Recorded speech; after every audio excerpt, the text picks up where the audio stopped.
Karimnagar corporation ఎన్నికలు త్వరలో జరగనున్న నేపథ్యంలో ఏం ఇండికేషన్ ఇస్తున్నారు? కార్యకర్తల్లో ఇటు కార్పొరేటర్గా పోటీ చేయడానికి ముందుకొచ్చేటువంటి వ్యక్తుల్లో అయోమయం ఉందా అంటే అవుననే సమాధానం వస్తుంది. ఇంతకీ టికెట్ ఎవరిస్తారు అనేటువంటి కోణంలో చర్చ జరుగుతుంది. ప్రస్తుతం మనం కరీంనగర్ అర్బన్ కార్పొరేషన్కి సంబంధించిన డీసీసీ కార్యాలయం దగ్గర ఉన్నాము. దీనిలో భాగంగా ఇప్పటికే దరఖాస్తులు ఇస్తున్నటువంటి పరిస్థితి.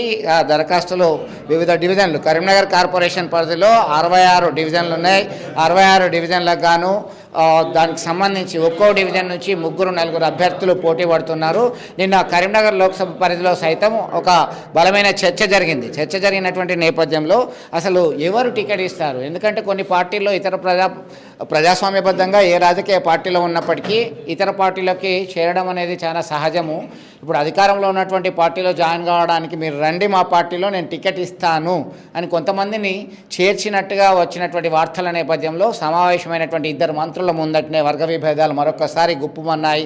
ఒకవైపు నిజామాబాద్ లోక్సభ పరిధిలో జీవన్ రెడ్డి అలిగి వాకౌట్ చేసినటువంటి విషయం, మరొక ముందే కరీంనగర్ ఇష్యూకు సంబంధించి సైతం ఇట్లాంటి చర్చ జరుగుతుంది. ప్రస్తుతం అయితే ఇక్కడ కార్పొరేటర్ పదవిని ఆశిస్తున్నటువంటి వారి అందరూ కూడా దరఖాస్తు చేసుకున్నారు. ఏ డివిజన్ నుంచి దరఖాస్తు చేసుకున్నారు, ఎట్లా ఉంది మనం తెలుసుకుందాం. ఈ ఇష్యూకి సంబంధించి టికెట్ ఎవరు ఇస్తారు? ఇంతకీ ఒక డైలమా ఉంది. కార్పొరేటర్ పదవికి సహజంగానే అధికార పార్టీ చాలామంది పోటీ చేస్తారు. ఎవరు ఇచ్చే అవకాశం ఉంది? ఎట్లా ఇస్తారు టికెట్? కాంగ్రెస్ పార్టీలో హైకమాండ్ ఉంది, పిసిసి ఉంది, ఏఐసిసి ఉంది, డిసిసి ఉంది, కార్పొరేషన్ కాంగ్రెస్ కమిటీ ఉంది.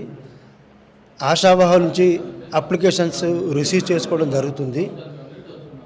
కార్పొరేషన్ కాంగ్రెస్ కమిటీ పక్షాన Rachakonda Prabhakar as a DCC vice ప్రెసిడెంట్గా రెస్పాన్సిబిలిటీ తీసుకొని ఈరోజు అప్లికేషన్స్ తీసుకోవడం జరిగింది. ఇవన్నింటినీ కూడా కమిటీ పరిశీలించి హైకమాండ్కు పంపడం జరుగుతుంది. ఆ దాంట్లో బలమైన పార్టీకి సేవ చేసిన వాళ్ళు గత 10-15 సంవత్సరాల నుంచి అధికారం ఉన్నా లేకపోయినా పార్టీని అంటుపెట్టుకొని ఉండి బలంగా కొట్లాడే వాళ్ళ అర్హత గల అభ్యర్థులను పరిశీలించి పార్టీ పరంగా సర్వే చేయించి పార్టీయే నిర్ణయం తీసుకొని అభ్యర్థుల ఎంపిక జరుగుతుందనేది ఇన్స్ట్రక్షన్స్ ఉందని చెప్తున్నాను. మొత్తం మీద ఎవరైతే దీర్ఘకాలికంగా సేవ చేస్తున్నారో, పార్టీ కండువాకి పార్టీ కష్టకాలం సైతం అండగా ఉన్నారో వాళ్ళకు మాత్రమే సర్వే ఆధారంగా టికెట్ ఇస్తారనేటువంటి ఇండికేషన్ వచ్చింది. పార్టీ అధిష్టానం clear cut information and instructions ఇచ్చినట్టుగా మనకు చెప్తున్నటువంటి పరిస్థితి. కాంగ్రెస్ పార్టీ సీనియర్ నేత మరొకరు ఉన్నారు అందుబాటులో.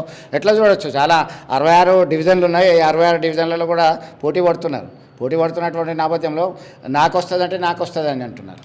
నా పేరు ముస్తాక్ అహ్మద్, సీనియర్ కాంగ్రెస్ సేవాదల్ ఉమ్మడి జిల్లా అధ్యక్షుడిగా పనిచేశాను. సాధారణంగా హైకమాండ్తో టచ్లో ఉంటాం. మేము ఇక్కడి సమాచారం ఇస్తూ ఉంటాం. ఈసారి మాత్రం గతంలో ఒక సీటు కూడా రాకపోవడం అనేది దురదృష్టకరం కాంగ్రెస్ పార్టీకి. ఈసారి గెలిపే లక్ష్యంగా మేము టికెట్లు ఇస్తాం. ఇంటర్నల్గా కొట్లాడుతున్నారు కాంగ్రెస్ పార్టీలోనే. కాంగ్రెస్ పార్టీ అంటేనే అసమ్మతి, వర్గపోర అనేది మీరు గొప్పగా ముద్దుగా ఏం చెప్తారంటే ఇది అంతర్గత ప్రజాస్వామ్యం అంటారు. ఇది మీ గెలుపుకి అవకాశం గడ్డి కొట్టదా? ఇప్పుడు ఒకే వ్యక్తి ఉంటే టీం తయారు చేయడం ఇబ్బంది అవుతుంది. అనేక వర్గాలు ఉంటే అందరూ వచ్చేసి మాకు కావాలంటారు. అక్కడ ఉన్న పరిస్థితులు ఏంటి, ఒకరి ద్వారా కాకపోతే ఇంకొకరి ద్వారా తెలుస్తుంది. అది వాస్తవంగా బలమైన వ్యక్తి ఎవరు అనేది అందులో బయటకు వస్తారు. ఆ సర్వే వాళ్ళ ద్వారానే సర్వే వచ్చేస్తుంది. ఎవరు గెలిచే అవకాశం ఉంది, ఎవరు ఓడిపోయే అవకాశం ఉంది, ఎవరి తప్పులు ఏమున్నాయి, ఎవరు స్ట్రాంగ్ వ్యక్తియో అందులో వచ్చేస్తుంది. ప్రజల్లోకి వెళ్ళి వచ్చిన సమాచారం మేరకు గెలిచే వ్యక్తికే ఈసారి టికెట్లు ఇచ్చి ఎవరో ఒక్కరు నిర్ణయం చేయరు. ఎంతమంది అయితే మేము ఇవాళ మేయర్గా గెలిపిస్తాం, మనకే అధికారం వస్తుందని ముందుకొచ్చి పనిచేస్తూ ఉన్నారో, ఈ సిటీ అధ్యక్షులు కానివ్వండి, తర్వాత వెల్చల రాజేంద్రరావు గారు కానివ్వండి, అందరూ మా బాధ్యత అని పనిచేస్తూ ఉన్నారో వాళ్ళు మాత్రమే కాకుండా బయట నుంచి తీసుకునే సమాచారం కూడా అత్యంత ముఖ్యమైనది. సీనియర్లం మాకు టికెట్ ఇవ్వాలి అని ఎంతమంది అయితే అడుగుతూ ఉన్నారో తప్పకుండా వాళ్ళ పేరు కూడా ఇందులో ఉంటుంది. కానీ గెలిస్తే మాత్రమే గెలిచే అవకాశం ఉంటేనే వస్తుంది. అందుకోసం వాళ్ళు ప్రయత్నం చేసుకోవాలి. ఇప్పుడు డబ్బులు కూడా చాలా ముఖ్య ప్రాధాన్యత ఉంది. డబ్బులకి లేదు అనే పరిస్థితి లేదు.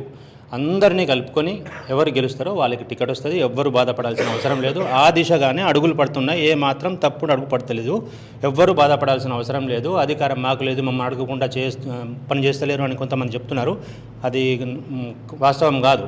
ఫలితం తర్వాత లాస్ట్కి వస్తుంది, అప్పుడు అందరు చూడొచ్చు. మేము గెలుస్తున్నాం, మేయర్ మేమే గెలుస్తాం. ఇక ఖచ్చితంగా గత మున్సిపల్ ఎన్నికల్లో 0 స్థాయి. అసలు కార్పొరేటర్ 60 డివిజన్లు ఉంటే 60లో ఒక్కటి గెలవలేదు. అయితే ఈ దఫా మాత్రము ఖచ్చితంగా ఇంటర్నల్గా ఖచ్చితమైన సర్వే చేస్తాం, గెలుపు గుర్రాలకే టికెట్ ఇస్తామని చెప్పేసి అధిష్టానం చెప్పింది. ఒక జిల్లా కాంగ్రెస్ కమిటీ అధ్యక్షులు, లేక కరీంనగర్ కాన్స్టిట్యుయెన్సీ ఇన్ఛార్జ్, లేదా అర్బన్ సిటీ కాంగ్రెస్కి సంబంధించిన ప్రెసిడెంటో కాకుండా ఒక సమిష్టి నిర్ణయంతో సర్వే ఆధారంగానే తీసుకుంటా అంటున్నారు. ఒక అభ్యర్థి ఉన్నారు, దరఖాస్తు చేసుకున్నారు. మీరు మీ పేరేంటి, ఏ డివిజన్ నుంచి దరఖాస్తు చేసుకున్నారు, మీరు ఏమి ఆశిస్తున్నారు? పులాస వాసు 41 డివిజన్కి నేను దరఖాస్తు తీసుకొచ్చినాను. 100% కాంగ్రెస్ పార్టీ ప్రతి ఒక్క కార్యకర్త కూడా అండదండ ధైర్యం ఇచ్చేసి ప్రతి ఒక్కరిని కూడా నారాజ్ చేయకుండా అందరికీ కూడా అవకాశం కల్పిస్తుంది.